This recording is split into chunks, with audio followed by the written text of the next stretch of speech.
Donc en clair, le procès nous a démontré, le désordre, la confusion qui entoure la présidence de la République aujourd'hui. Ou lorsque vous allez gratter un peu plus en profondeur, vous avez même l'impression que deux groupes ethniques s'opposent aujourd'hui autour du président de la République. Au-delà des groupes idéologiques, entre les Diassa, les gens de la diaspora, les combattants de l'UDPS et de l'autre côté, les affiliés de M. Kamere, vous avez même l'impression que c'est deux groupes ethniques qui s'opposent aujourd'hui à la présidence de la République. Lorsque vous suivez le procès lors de sa dernière comparution, de sa dernière audience, vous vous rendez compte de comment les règles, les principes sont maltraités. Vous vous rendez compte de comment le régime a foulé aux pieds les principes de gestion d'un État moderne. Vous vous rendez compte que on est dans tout sauf dans un État organisé ici. Pauvre Congo, qui te sauvera, qui te délivrera. La République démocratique du Congo a sorti 57 millions de dollars pour les maisons préfabriquées sur base d'aucun contrat.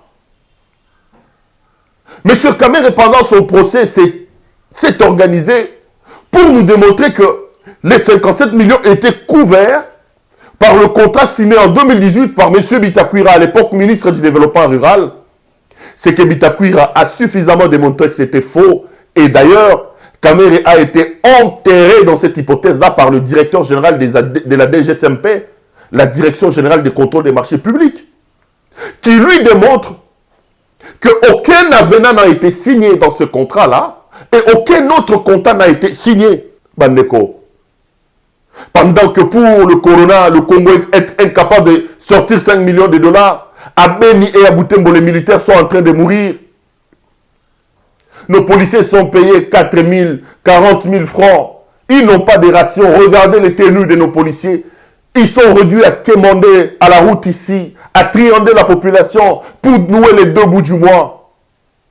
Au-dessus de ces gens-là, nous avons des inconscients, des hommes qui n'ont aucun amour pour ce pays.